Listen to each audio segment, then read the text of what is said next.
Hindi isa, hindi dalawa, hindi tatlo, higit pa ang ganitong sitwasyon na pilit kong tinatago sa loob ko.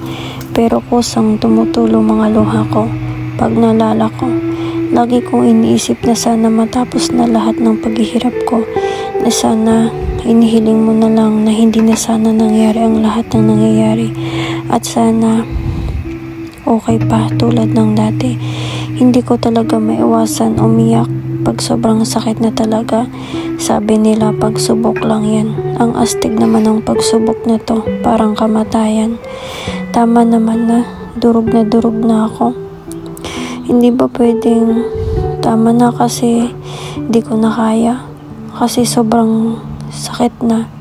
Hindi ako perpektong anak, hindi ako perpektong ina at kasintahan. Hindi kasi nila nakikita yung mga ginagawa ko para sa kanila.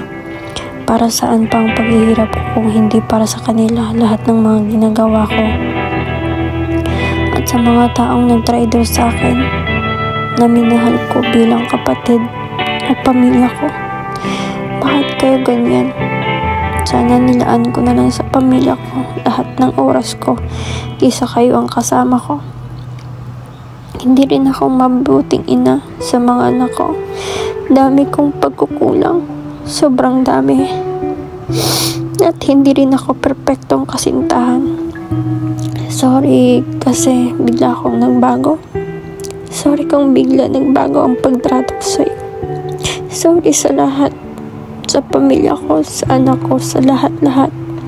Minsan, naisip ko bakit pa ako nabuhay sa mundo kung ganito lang din naman kadami ng problema ko. Akala ng mga tao masaya ako. Ako kasi yung tipo ng tao na hindi pinapakita na malungkot ako. Wala akong magawa kundi tanggapin ang lahat. Tanggapin. Tao lang ako. Tao lang naman ako na nagkakamali. Wala akong magawa kundi tanggapin ang dapat tanggapin. Tao lang naman ako, nagkakamali din.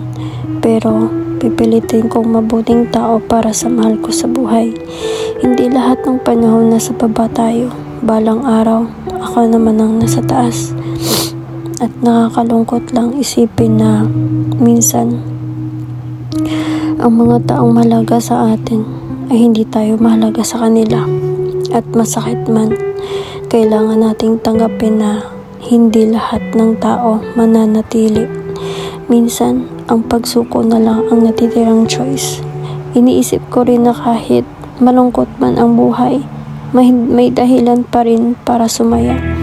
Minsan rin, kahit may libo-libo kang dahilan para maging masaya, mas pinili mo na lang para maging malungkot sa isa. Ang hirap naman kasi maging masaya kung malungkot ka talaga. Hindi naman ako nagloko. Hindi naman ako pumatay ng tao. Hindi naman ako nagnakaw o ano man dyan. Dami na nga akong tinutulungan. Kailan kaya ako mabuhay ng masaya? Kailan kaya ako magiging matapang sa lahat ng pagdadaanan? Kailan kaya ako mabuhay ng masaya? Kailan kaya ako magiging matapang sa lahat ng pagdadaanan? Di ba nga dapat ako yung binibless? Kasi yung mga taong hininira sa akin, hinayaan ko. Kesyo pokpok daw ako dito sa Hong Kong at kung ano-ano pa. Kasi sabi nila hayaan lang sila kasi naniniwala sila sa bless. Pero wala naman eh. Sobrang bigat na. Di ko alam kung makakabangon pa. At kailan ko kaya mabuhay yung tunay na saya. Pero wala tayong magagawa eh. Tanggapin na lang natin na may dumating, may alis din. Doon na lang tayo sa nagsistay. Masakit pero dapat natin tanggapin na wala na at hindi na natin maibabalik pa. Sa lahat ng pinagdadaanan ko ngayon, hindi ko alam kung deserve ko ba to. Kasi ang alam ko lang, tiisin at sumabay sa agos ng buhay. Minsan kung sino pa yung rason mo kung bakit ka masaya, siya din ang rason kung bakit ka nasasaktan ng sobra.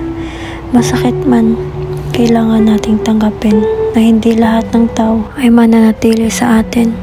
Masakit man sa puso, kailangan nating tanggapin na hindi lahat ng gusto natin ay para sa atin. Siguro may mga panahon talaga na di natin kailangan maging matapang para tayo ay hangaan. Siguro pakita din natin na hindi din natin kaya yung mga bagay na yan dahil tao lang tayo. Di tayo Diyos na kaya lahat ng laban. Dahil tao tayo na sumusuko din pag di na kaya ang kalaban. Tao tayo na nasasaktan. Tao tayo na may nararamdaman. Tao lang tayo. Tao lang ako na napapagod, sumusuko, humihina. Tao lang ako na di lahat kaya. Kaya pagsubok, di ba pwedeng sumuko?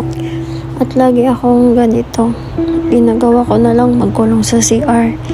Iiyak ng iiyak. Magpunas ng mga luha. At iniisip na kaya ko to. Minsan nga dati mas masakit pa dito sa mga pinagdadaanan ko ngayon. Ngayon pa kaya na kaya ko nga dati. Kaya ayan, iniiyak lang naman ang sakit ng nararamdaman ko. Ang problema, hindi yan ibibigay sa'yo kung hindi mo kaya. At hindi naman yan darating para pahirapan ka. Dumating yan para matuto at maging matatag ka sa lahat ng bagay. Kung hindi man ibalik ang nakaraan, ang dapat mo na lang gawin ay ayusin ang buhay po sa kasalukuyan upang maganda ang aking kinabukasan. At marami na akong naging problema at pinagdadaanan sa buhay. Naniniwala pa rin ako na kakayanin ko. Kaya kinaya ko naman noon kasi ito yung tinatawag nilang sumugal ka nga ng paulit-ulit pero di lahat ng laro talo ka. Anumang problema ay may dahilan at lahat ay may katapusan.